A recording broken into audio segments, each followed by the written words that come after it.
Hello students, welcome to the PNT coaching classes learn easily and smartly. तो आज हम पढ़ने वाले एक टॉपिक जिसका नाम है कन्वेंशनल सिंबल्स या फिर इसी का दूसरा नाम है सर्किट डायग्राम्स। तो बेसिकली हम ये कन्वेंशनल सिंबल या सर्किट डायग्राम इसलिए पढ़ रहे हैं कि जब कभी भी हम अगर किसी सर्किट को या उससे रिलेटेड कोई भी अगर क्वेश्चन देखते हैं एग्जाम में, तो हमको उन सारे सर्किट्स के कंपोनेंट्स के बारे में, उन डायग्राम्स के बारे में, उन चीज़ों के बारे में जानकारी होनी चाहिए। तो अब बात आती है कि ऐसे कौन कौन से कंपोनेंट या डायग्राम्स या चीजें होती जो कि सर्किट में यूज हो सकती है। तो सबसे पहली है इलेक्ट्रिक सेल, जिसको इस तरीके से एक ही सेल के द्वारा दिखाया जाता है। इसका एक एंड पॉजिटिव और एक नेगेटिव होता है, तो इसको हम बोलते हैं इलेक्ट्रिक सेल। दूसरा है बैटरी। तो बैटरी कब बनती है? जब बहुत सारे सेल्स को मिला करके कंबाइन किया जाता है। तो इस तरीके से देखिए, आपको दिख रहा है कि बहुत सारे सेल्स हैं, इनको जोड़ करके हम बैटरी बनाते हैं। इसका भी एक एंड पॉजिटिव और दूसरा एंड नेगेटिव होता है। उसके बाद है स्विच, या इसको बोलते हैं प्लग की। तो यहाँ पे इस तरीके से ये प्लग होता है जो कि ओपन है, इसमें से इलेक्ट्रिक करंट अभी फ्लो नहीं होगी क्योंकि ये ओपन सर्किट को रिप्रेजेंट करता है। इसको हमने पिछले वीडियो में पढ़ चुके हैं। इसके बाद है ये भी एक प्लग की है, पर ये क्लोज्ड है। क्लोज होने का मतलब है कि इसमें से इलेक्ट्रिसिटी फ्लो हो रही है। ओके। इसके अलावा मान लेते हैं अगर हम किसी दो वायर्स को ज्वाइन कर रहे हैं, तो इस तरीके से मान लीजिए ये एक वायर थी, उसमें हम ये दूसरी वायर को कनेक्ट कर रहे हैं, तो वायर यहाँ पे ज्वाइंट हुई है।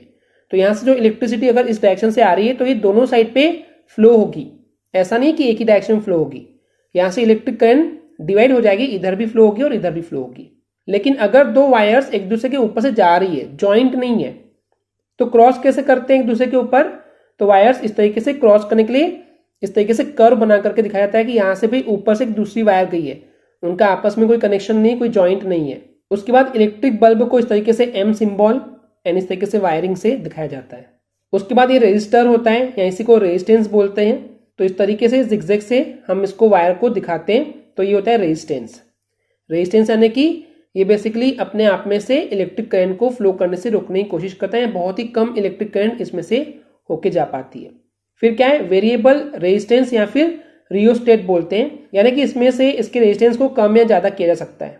यानी कि इलेक्ट्रिक करंट को फ्लो होने देना अलाउ करना है या नहीं करना है, या बहुत ही कम जाने देना है, ये हम इसको कंट्रोल कर सकते हैं। कम ज़्यादा, वेरिएबल का मतलब होता है कम ज़्यादा करना, चेंज करना।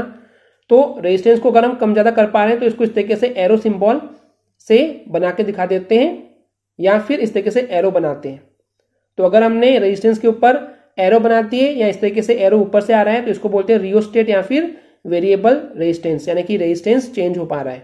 इसके बाद एमीटर, तो ए सिंबल से सर्कल के अंदर बनाते हैं, और एक टर्मिनल पॉजिटिव होता है, एक टर्मिनल नेगेटिव होता है। इसके बारे में इन डिटेल में हमने पिछले वीडियोज में पढ़े हैं। आई होप आपने वो वीडियो देखे होंगे, और नहीं देखे तो आपको वीडियो पहले देखनी चाहिए। इसके बाद लास्ट है वोल्ट मीटर।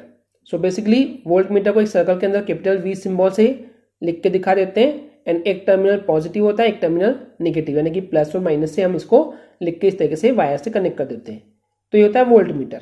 इसके बारे में भी इन डिटेल में हमने पिछले वीडियोस में पढ़ चुके हैं। तो ये कुछ सिंबल्स थे जो आपको पता होने चाहिए थे, क्योंकि इस चैप्टर में अगर आपको ये सिंबल्स पता नहीं है तो आपको सर्किट समझ में नहीं आएंगे, जो कि आगे पूरे चैप्टर में हम पढ़ने वाले हैं। तो इसलिए आपको ये कन्वेंशनल साइंस या सिंबल्स या सर्किट डायग्राम जो भी आप बोलते हैं, इनका नॉलेज आपको होना चाहिए था। उम्मीद करता हूँ आपको ये नॉलेज इस वीडियो में मिल गया होगा। अगर आपको हमारी वीडियो से कुछ भी सीखने मिला या नॉलेज मिला, तो प्लीज़ हमारे चैनल को सब्सक्राइब कीजिए एंड वीडियो को लाइक ज़रूर करें। आज के लिए इतना ही। Thank you.